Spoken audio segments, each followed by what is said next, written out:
Easter Island's Moai, the multi-ton statues, some measuring more than 20 meters in length and weighing more than 75 tons, were carved out of the island's quarry of volcanic tuff and then transported over the island's rugged terrain. They've stood watch for centuries, towering stone giants gazing silently over the Pacific, their backs to the sea as if guarding the island from something within. The Moai of Easter Island have long been a puzzle, their origin and purpose steeped in mystery. But now, new scientific discoveries have finally begun to crack the code. What they reveal isn't just fascinating, it's deeply unsettling. These ancient statues were never just symbols. They were warnings.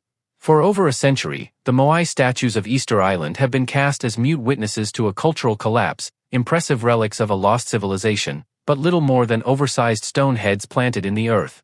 That perception began to unravel in the early 2010s when archaeologists revealed something astonishing. Most of the Moai actually have full bodies buried beneath the surface, some extending more than 30 feet into the ground.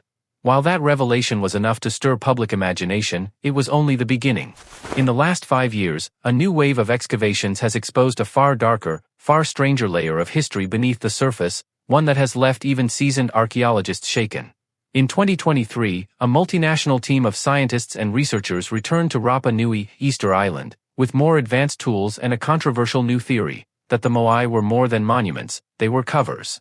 Focusing their efforts on the eastern slopes of the Reino Raraku quarry, the team uncovered an array of underground chambers carved into the volcanic rock directly beneath some of the largest statues. These weren't natural formations. They bore signs of deliberate construction, tunnel supports made of basalt, arranged stone steps descending into darkness, and crudely reinforced walls. Some chambers appeared to be ceremonial in layout, with obsidian figurines arranged in circles, charred remnants of wooden structures, and deep, narrow pits that led farther underground. The most shocking aspect was the lack of any written record or oral tradition describing these structures. It was as if this entire layer of the island's past had been intentionally forgotten or deliberately buried. The soil samples collected from these chamber sites revealed an even more disturbing story. Chemical analysis showed unusually high levels of phosphates and heavy metals commonly associated with decomposing organic matter, in particular, human remains. Fragmented bones, including ribs, femurs, and jawbones, were unearthed just below the foundations of multiple Moai, scattered and burned. Many bore signs of blunt force trauma, some had cut marks, and others appeared to have been subjected to intense heat, possibly through cremation or ritual fire. But the way they were arranged suggested something beyond typical burial. These weren't graves, they were disposals. There were no burial markers, no signs of reverence. If anything, the evidence pointed to violence. Death, here, was functional, purposeful, possibly sacrificial. One discovery in particular raised the stakes even further. Beneath the Moai known as Ahu Te'er, the team discovered a partially fused human jawbone, melded directly into volcanic stone. The geological analysis indicated that the stone had been subjected to extreme heat after being placed, suggesting a high-temperature fire had been intentionally set at that specific location. The implication was gruesome: either the jaw had been burned into the rock as part of a ritual, or it had been trapped there during some catastrophic event. In either case, it wasn't accidental. Someone wanted that jaw and whoever it belonged to, locked in place, forever. Perhaps even more unsettling were the acoustic anomalies recorded in these underground chambers. While mapping one of the deeper passageways beneath a statue cluster on the island's western ridge, researchers noticed something odd: a persistent, low-frequency hum that grew louder the deeper they went. It wasn't mechanical, and it didn't match any known natural resonance from the surrounding geology. Audio engineers brought in to investigate described it as subsonic but structured, a frequency that could be felt more than heard. It vibrated in the chest, in the bones. One researcher described the sensation as standing in the presence of a sleeping engine or something alive. These same chambers also possessed a strange lack of natural echo, as if sound was being absorbed into the walls. Whether these were intentional design features or natural acoustic coincidences remains unknown. But either explanation points to knowledge and intent that goes far beyond what was once assumed of the island's early inhabitants. Adding to the mystery, ground-penetrating radar scans conducted in early 2024 revealed vast lava tubes and tunnel systems crisscrossing the island beneath known Moai locations. Some of these networks run directly beneath clusters of statues aligned in strange geometric patterns.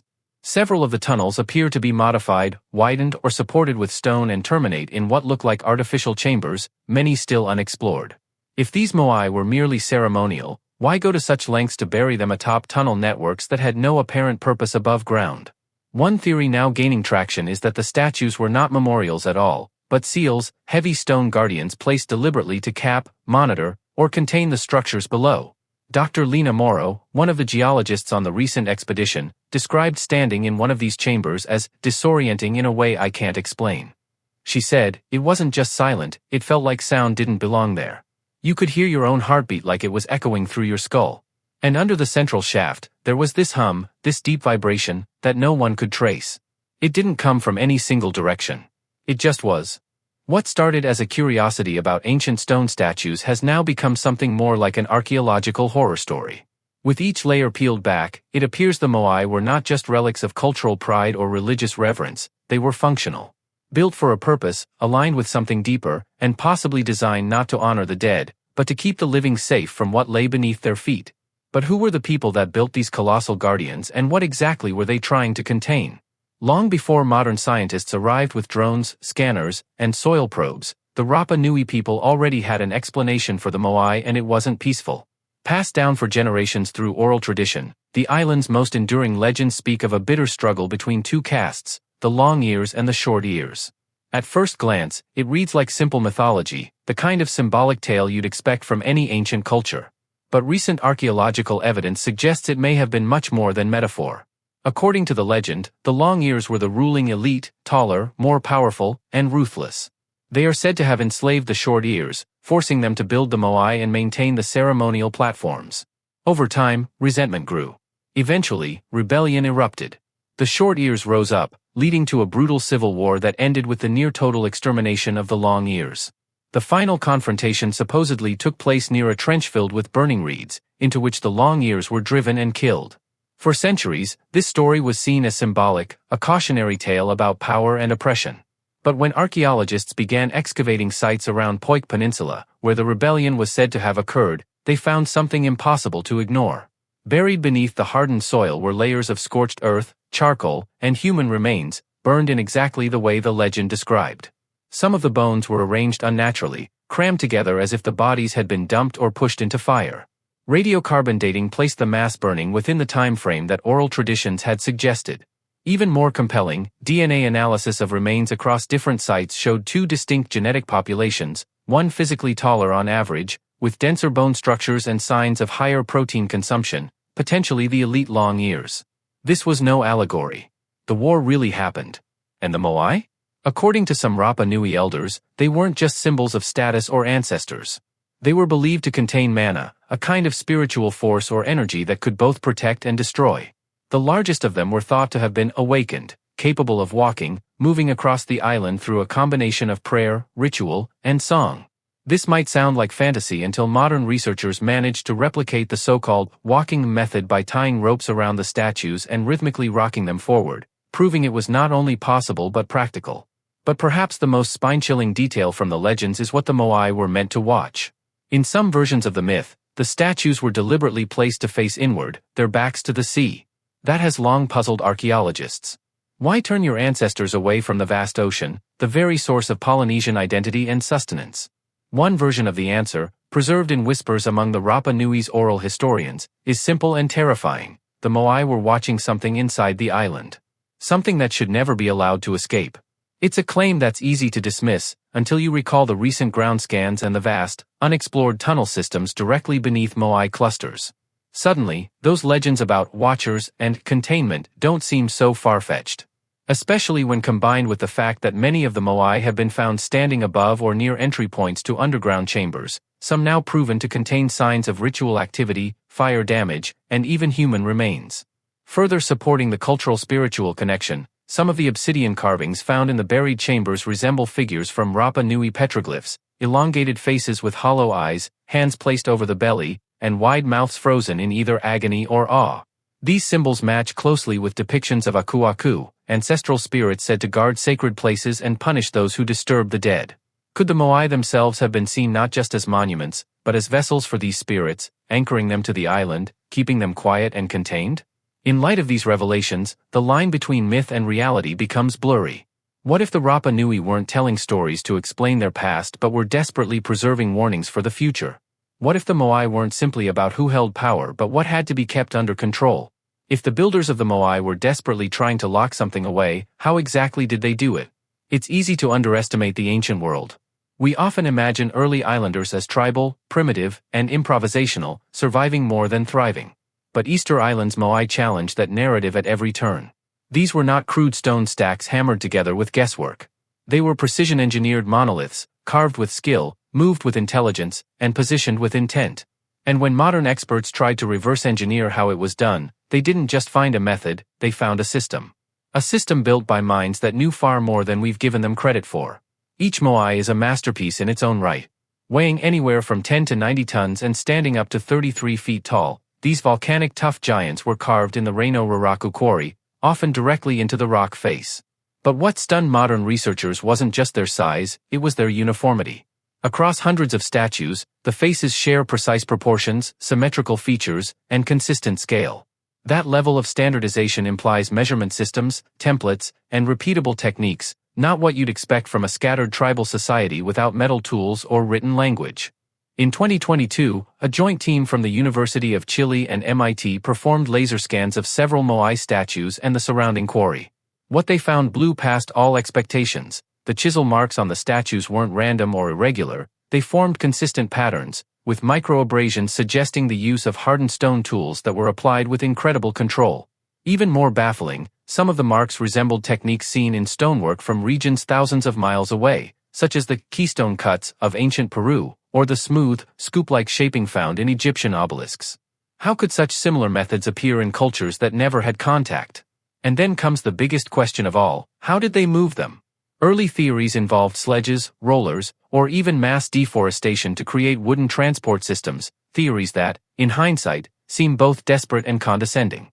But in recent years, researchers have demonstrated that the statues could be walked upright using ropes. By tying ropes around the head and base of a statue, teams of about 15 to 20 people could rhythmically rock it side to side, pivoting it forward like a heavy refrigerator being tipped across a floor. This was no fluke, the experiment has been repeated successfully multiple times. Not only does this explain the legends of the Moai walking, but it also proves that the ancient Rapa Nui had developed logistics strategies that relied on teamwork, rhythm, and geometry, all without the wheel, pack animals, or cranes. More surprising still is the placement of the Moai across the island. They're not randomly scattered. They're aligned. Some face cardinal directions. Others are grouped in geometric patterns that only make sense from above. When plotted on a map, many fall along invisible lines that seem to trace the island's underlying lava tubes, fault lines, or magnetic anomalies. In a 2024 study, researchers discovered that certain Moai clusters sit directly above geomagnetic hotspots, places where the Earth's natural magnetic field behaves erratically. Why would an ancient society, with no visible access to compasses or magnetometers, care about these places? One possibility is that they didn't understand the science but they felt the effect. The Rapa Nui people might have recognized these sites as spiritually charged or alive. Many ancient cultures attributed divine or supernatural power to places where compasses spin or where animals behave strangely. But what if it wasn't just a matter of spiritual intuition? What if the Moai were placed to harness or suppress something, an energy source, a force, or even a presence, at these locations? Adding fuel to the mystery, drone surveys conducted in 2023 revealed a pattern around some of the Ahu, ceremonial platforms that support the Moai, carefully arranged stone circles, trenches, and causeways that appear to channel water or sound. Some of these causeways form acoustic corridors, where sound made at one end can be heard clearly at the other, even over distance. This suggests a working knowledge of resonance and acoustics, perhaps used in ritual, perhaps in function. But that's not the weirdest part. Some of the buried tunnels under the Moai amplify these sounds, turning faint footsteps into chest-thudding echoes. Could this have been by design? Was sound being used as a kind of technology, to awaken something, to warn others, or to keep something asleep? What we're left with is a society that did far more than survive on a remote rock in the Pacific. They engineered. They calculated. They worked with scale, geometry, acoustics, and weight in ways we're only just beginning to replicate, and all of it seems tied to the Moai. These weren't just statues. They were part of a system, an ancient machine made of stone, spanning the island and pointing to something we still don't fully understand. If the Rapa Nui had the knowledge to build and maintain such a system, why did they suddenly stop? And what happened when they did? For decades, the fall of Easter Island has been held up as a cautionary tale, a warning about environmental destruction and the dangers of overconsumption. According to the popular story, the Rapa Nui people cut down every last tree to transport their precious moai, eventually triggering ecological collapse, famine, and societal ruin. On the surface, it's a neat, modern morality play. But as new evidence comes to light, that explanation begins to crumble, and in its place emerges a far more disturbing possibility. The island didn't collapse because of carelessness. It collapsed because of ritual, fear, and possibly blood. The ecological theory, first popularized in the early 2000s, hinges on the idea that deforestation made agriculture unsustainable. The island's forests vanished, erosion increased, crops failed, and a desperate society turned on itself.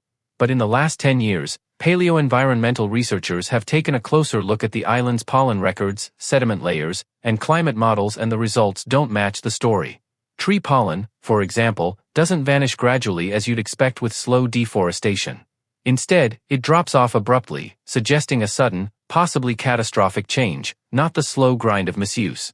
Likewise, radiocarbon dating of charcoal layers shows spikes of intense burning, not across centuries, but over concentrated periods, especially near moai clusters. So if the forests didn't disappear because of gradual overuse, what caused it? One controversial theory gaining traction is that much of the deforestation and many of the massive fires were ritualistic in nature. Trees may have been burned not just for land clearing or statue transport, but as part of sacrificial ceremonies or purifying rites. In fact, some of the burned sites contain not only charcoal and ash, but bones, obsidian tools, and carved religious icons, suggesting that fire was as much a spiritual tool as a practical one. Archaeologists have also uncovered evidence that suggests Rapa Nui society didn't simply collapse, it fractured violently. In multiple mass burial sites, bones show signs of trauma consistent with warfare or execution, crushed skulls, embedded spear points, and even bones with clean, deliberate cuts, as if dismembered. One dig at a ceremonial site near Ahuhang Ati revealed over 24 skeletons stacked together, all showing signs of burn trauma and ritual positioning. The remains were not buried with honor, they were dumped, their bones charred and broken. Even more chilling are the signs of cannibalism, a taboo subject often sensationalized, but now backed by hard evidence. Human bones with clear-cut marks and signs of cooking have been found in fire pits once thought to be domestic. In a 2023 report, bioarchaeologist Dr. Keone Tavares noted that some bones had been split in ways consistent with marrow extraction, a technique associated with survival cannibalism or ritualistic consumption. And in oral traditions, there are references, often whispered, to a time of eating shadows, when men fed on men not for hunger, but for power. Could it be that as the island's internal pressures mounted, social unrest, fear of whatever the moai were meant to guard, or even real geological upheaval, the people turned to increasingly desperate spiritual practices to appease their gods? Or to protect themselves from something worse? It's also worth noting that the end of moai construction happened suddenly. One day, statues were being carved at full scale, some of them already over halfway completed, and then everything stopped. Abandoned tools were found lying next to unfinished statues, as if the workers had dropped them mid-swing and never returned. If this was a slow, environmental collapse, why would the entire statue-building enterprise grind to a halt all at once? What scared them enough to make them walk away from their most sacred sites? By this point in the island's history, records suggest that the once organized society had broken into factions, religious cults, warring tribes, and desperate priesthoods. And at the heart of it all was a profound, possibly growing fear. Was something escaping from beneath the earth? Were the moai no longer enough to keep it sealed? Rapa Nui's dramatic societal unraveling, long blamed on ecological hubris, may instead have been driven by supernatural terror and sacrificial desperation. The fires weren't for farming. The bones weren't casualties of war. They were offerings. A deal made with something the people feared more than death itself. What exactly made them abandon the very statues they believed held back the darkness if fear drove them to stop building? For centuries, the moai rose. One by one, they were carved from volcanic rock, dragged or walked across the island, and set upright on massive stone platforms. Some of the largest weigh over 80 tons. Their construction wasn't random, it was a national obsession, a sacred duty. And then it stopped. Abruptly. No slow decline, no tapering off. Just silence. Archaeologists have always known about the incomplete moai still resting in the Reino Raraku quarry. Some lie partially carved in the bedrock, others fully shaped but never transported. Tools were found next to them, chisels, stone picks, and rope fibers, all abandoned. For years, the assumption was practical, maybe they ran out of resources, manpower, or political unity. But the more we learn, the less that explanation holds up. The quarry wasn't exhausted. There was still ample stone. The people hadn't vanished, they just stopped showing up. So what made them walk away from the work of generations? Recent excavations near unfinished Moai have revealed strange clues. At one site, red ochre symbols were painted across the face of a half-carved statue, symbols not seen in any completed Moai. Near another, researchers found a cache of smashed religious idols, deliberately broken and buried in a pit with animal bones and burned vegetation. This wasn't abandonment. It was a purge. Something had shifted, not just economically, but spiritually. The builders weren't just giving up. They were rejecting the very act of building. Some of the most chilling evidence comes from later period rock art, etched hastily into cave walls and cliffs across the island. Unlike the earlier petroglyphs, clean, ceremonial, often symbolic, these images are frantic, chaotic. Wide-eyed figures with gaping mouths. Spirals and concentric circles radiating out from central voids. Human figures with missing limbs, surrounded by jagged lines that some experts interpret as flames or waves of energy. One cave, discovered in 2021, features a wall-length carving of a Moai splitting in half, with something, it's hard to say what, rising out of it. To the Rapa Nui people, something had gone wrong. The Moai had once protected them, connected them to their ancestors, channeled mana from the gods.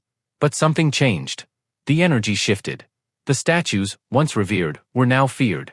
Whether it was a spiritual belief, a psychological breakdown, or something more tangible, like an environmental event or geological anomaly, the people clearly came to see the Moai not as salvation, but as threats.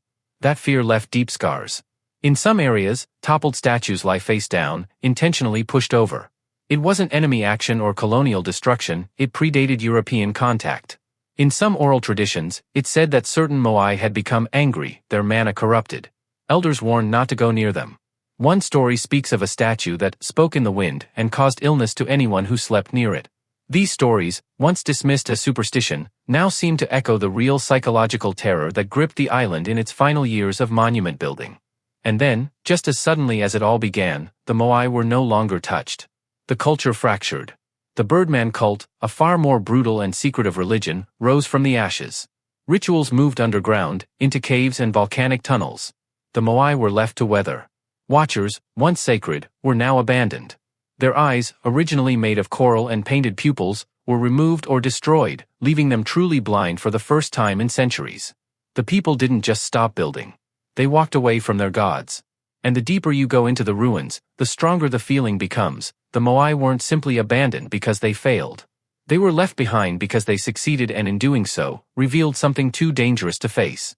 All the evidence, the subterranean chambers, the sudden stop in construction, the burned pits, the rituals, the legends, it all points to one unnerving conclusion. The Moai were never just monuments to gods or ancestors. They were never simply symbols of status, unity, or tradition. According to a growing faction of archaeologists, geologists, and cultural historians, the truth may be much darker. The Moai were seals. Not spiritual markers. Not tribal art.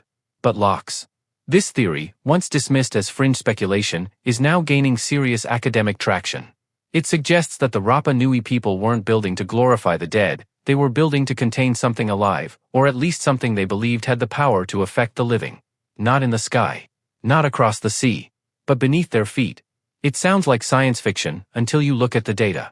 In 2024, researchers using ground-penetrating radar and deep imaging sonar discovered a network of lava tubes and unnatural chambers directly beneath major Moai sites.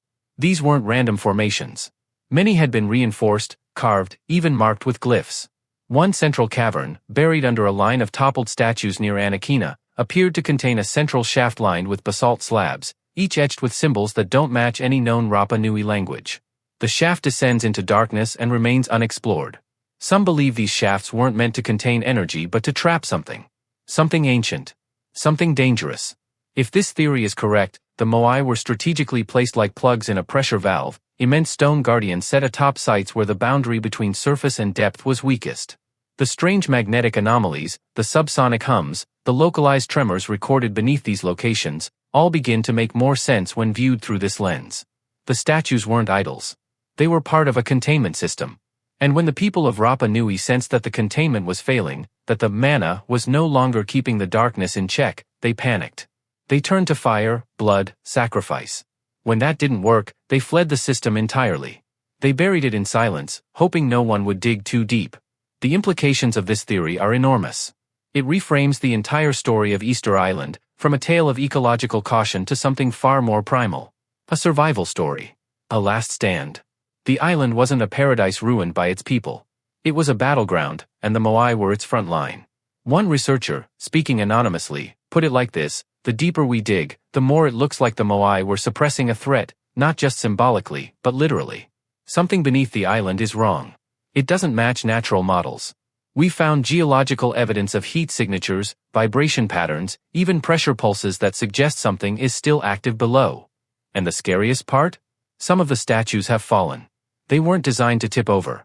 Once toppled, many break at the neck, structurally compromised and rendered useless. If they really were part of a containment system, what happens when too many fail? What happens when we disturb what they were built to hold down? The island's silence may not be peaceful. It may be holding its breath. What's the truth and what's not? Leave your comments in the section below, and if you enjoyed this video, please subscribe to our channel, The Celebrity X Files, for more documentaries like this. Thank you for watching.